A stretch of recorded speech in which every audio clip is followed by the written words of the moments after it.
वो रहा बाबा नीम करोली जी का मंदिर, और बाबा नीम करोली को हनुमान जी का एक अवतार भी माना जाता है। इस जगह के बारे में मैंने हमेशा से सुन रखा था, और इस मंदिर को एक चमत्कारी आश्रम भी कहा जाता है। तो यहाँ पे आने की मेरी एक दिली तमन्ना थी, तो फाइनली आज मुझे मौका मिल रहा है बाबा नीम करोली जी के दर्शन करने का और आप लोगों को दर्शन कराने का।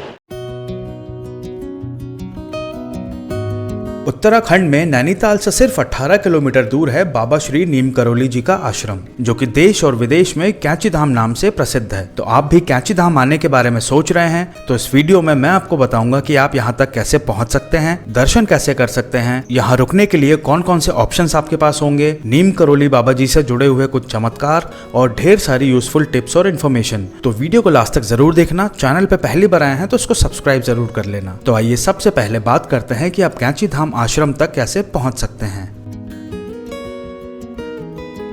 कैंची धाम तक ट्रेन से आने के लिए आप काठगोदाम रेलवे स्टेशन के लिए अपनी टिकट्स बुक कर सकते हैं। काठगोदाम से कैंची धाम की दूरी लगभग 40 किलोमीटर की है, जिसको कवर करने के लिए आप टैक्सी, बस या रेंटेड स्कूटी को यूज कर सकते हैं। रेलवे स्टेशन के बाहर से ही आपको शेयरिंग और प्राइवेट टैक्सी इजीली मिल जाएंगी।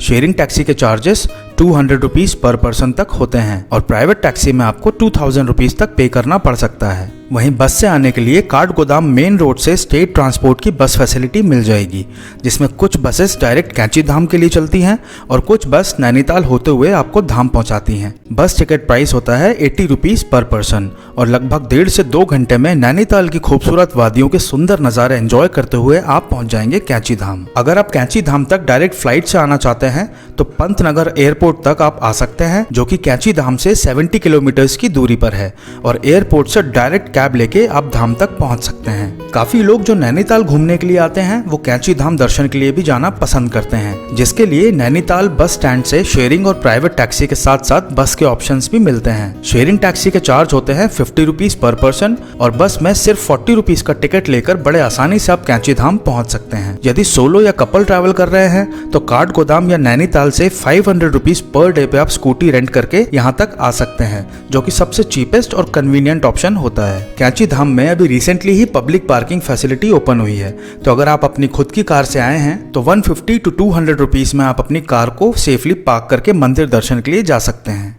काफ़ी सारे लोग यहाँ पे दर्शन करने के लिए आते हैं। बहुत मान्यता है कैंची धाम की, और इस जगह को कैंची धाम इसलिए कहा जाता है क्योंकि यहाँ पे जो मंदिर बना है उसके दोनों तरफ जो वैली है वो कैंची की तरह क्रॉस होती है, इसलिए इस जगह को कैंची धाम कहा गया।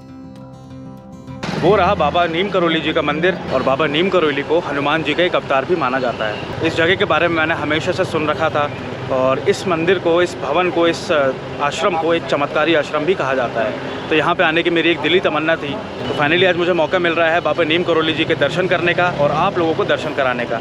अभी चलते हैं वहाँ दर्शन करने के लिए, लेकिन इस मंदिर से जुड़ी क्या विशेषता है और क्या मान्यता है वो मैं आपको बताता हूँ।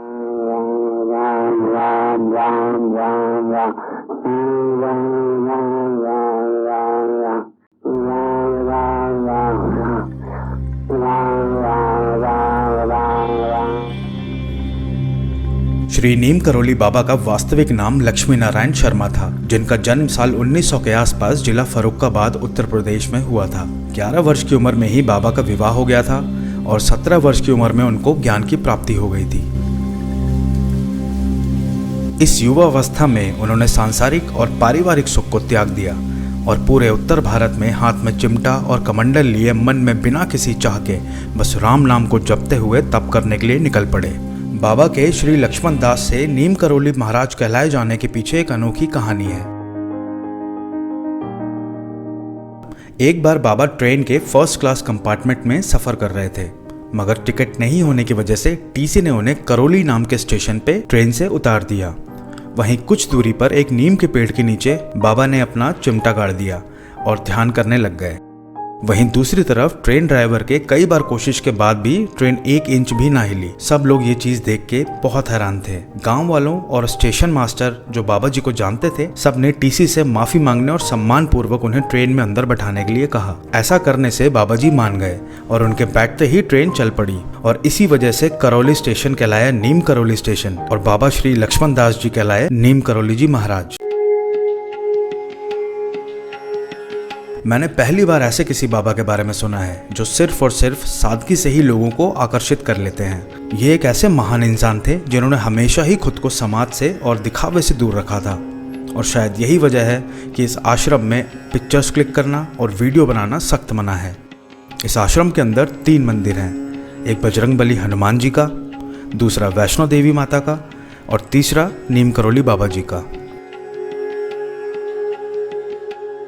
15 जून 1964 को बाबा ने इस धाम और यहाँ बने मंदिरों की स्थापना की थी, और तब से ही हर साल 15 जून को भव्य भंडारा भी लगाया जाता है, जिसमें न सिर्फ उत्तराखंड से बल्कि पूरे भारत और विदेश से लोग यहाँ आते हैं।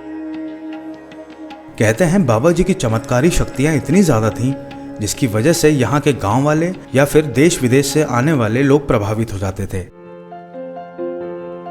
ऐसे ही स्पिरिचुअल एनर्जी और सफलता की खोज में एप्पल कंपनी के फाउंडर स्टीव जॉब्स 1974 में यहाँ आए थे, पर तब तक बाबा जी समाधि ले चुके थे, तो उनकी उनसे मुलाकात तो नहीं हो सकी थी।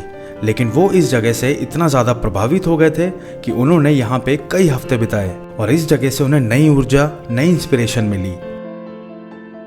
और यहाँ से जाने के बाद साल 1976 में उन्होंने अपनी कंपनी एप्पल की शुरुआत करी। स्टीव जॉब्स ने भी कई बार कई जगह इस बात का जिक्र किया है कि उन्होंने कैंची धाम में काफ़ी समय बिताया है और यहाँ पर उनका स्पिरिचुअल एक्सपीरियंस बहुत ही शानदार रहा, और कहा यह भी जाता है कि नीम करोली बाबा का सबसे पसंदीदा फल सेब था। और इसी बात से इंस्पायर होकर स्टीव जॉब्स ने अपनी कंपनी का नाम और लोगो एप्पल रखा, जो कि आने वाले वक्त में वर्ल्ड्स मोस्ट इन्फ्लुएंशियल कंपनी साबित हुई। इसके बाद उन्होंने फेसबुक फाउंडर मार्क जकरबर्ग को यहाँ आने के लिए कहा, जिनको फेसबुक को नेक्स्ट लेवल तक ले जाने की मोटिवेशन कैंची धाम से ही मिली। यहाँ तक कि हॉलीवुड एक्ट्रेस जूलिया रॉबर्ट्स, जिन्होंने सिर्फ बाबा की तस्वीर देखी थी और उनका मन परिवर्तित हो गया था, जिसके बाद उन्होंने हिंदुइज्म को पढ़ना शुरू कर दिया था। और हाल ही में हमारे देश के मशहूर क्रिकेटर विराट कोहली और अनुष्का शर्मा भी यहाँ कैंची धाम आए थे। लेकिन कैंची धाम और नीम करोली बाबा के लिए विदेशियों के मन में आकर्षण पैदा कैसे हुआ, या फिर यूं कहें कि इंटरनेशनल मीडिया लाइमलाइट में कैंची धाम आश्रम कब और कैसे आया, ये भी एक इम्पॉर्टेंट फैक्ट है जो आप सबको जानना चाहिए। हार्वर्ड यूनिवर्सिटी के प्रोफेसर और साइकेडेलिक ड्रग के समर्थक एक व्यक्ति जिसका नाम था रिचर्ड अल्पर्ट, इनका मानना था कि यदि स्पिरिचुअलिटी, अध्यात्म को करीब से जानना हो तो ये ड्रग्स सबसे सही तरीका है और इसके जरिए अध्यात्म के चरम तक पहुंचा जा सकता है। इनकी बात को गलत साबित करने के लिए इनके हाथ में जितना भी ड्रग्स था वो बाबा ने एक साथ खा लिया। इतना ड्रग्स जो कि मिनटों में किसी की भी जान ले सकता था, लेकिन उसका जरा सा भी असर बाबा पर नहीं दिखा, बल्कि वो मुस्कुराते हुए बैठे रहे। ये सब देखकर न सिर्फ रिचर्ड बल्कि वहां बैठे सभी लोग हैरान हो गए। कहते हैं रिचर्ड एक बार एक रात आश्रम में बैठकर तारों को देख रहे थे, तभी बाबा नीम करोली उनके पास आए और कहा कि तुम इन तारों में अपनी माँ को देख रहे हो, जो कि अब इस दुनिया में नहीं है। ये बात वहाँ किसी को भी नहीं पता थी सिवाय रिचर्ड अल्पर्ट के। और ये सुनते ही रिचर्ड अल्पर्ट बाबा के पैरों पर गिर पड़े, और उसके बाद रिचर्ड ने आश्रम में रहकर बाबा की सेवा करना शुरू कर दिया और बाबा के साथ काफी समय बिताया। और यहाँ रहते हुए उन्होंने अपना नाम रिचर्ड अल्पर्ट से बदलकर रामदास रख लिया। साल 1971 में उन्होंने एक बुक पब्लिश करी थी जिसका नाम था बी हियर नाउ, जिसमें बाबा से जुड़ी हुई बातें, उनका दुनिया को देखने का नजरिया और उनकी स्पिरिचुअल पावर्स के बारे में लिखा था। उस जमाने में इस किताब के 20 लाख से ज्यादा कॉपियां बिकी थी और बेस्ट सेलर साबित हुई, और देखते ही देखते वो अमेरिका के एक फेमस ऑथर और एक पब्लिक फिगर बन गए। इसके बाद उन्होंने अमेरिका लौटकर बाबा नीम करोली और कैंची धाम का जमकर प्रचार किया और आने वाले वक्त में एक स्पिरिचुअल टीचर के तौर पर उभर कर आए, और उसके बाद पूरी दुनिया से लोग कैंची धाम आश्रम आने लगे। इस चमत्कारी मंदिर में आने वाले भक्तों की संख्या दिन प्रतिदिन बढ़ती जा रही है। बाबा नीम करोली महाराज लगभग हर समय इस प्रकार के साधारण से कंबल ओढ़ा करते थे, इसलिए आने वाले भक्त आज भी मंदिर में कंबल दान करते हैं। 11 सितंबर 1973 जब वृंदावन में बाबा जी ने अपने शरीर को त्याग कर समाधि ली, तो उसके बाद उनकी अस्थियों को यहाँ लाया गया और उनकी एक मूर्ति बनाकर उन अस्थियों को यहाँ पर रखा गया, क्योंकि बाबा जी को इस जगह से खास लगाव था और उन्होंने अपने जीवन में सबसे ज्यादा समय यहीं कैंची धाम में बिताया था। तो ये उनकी अंतिम इच्छा थी कि उनकी अस्थियों को यहाँ लाकर रखा जाए।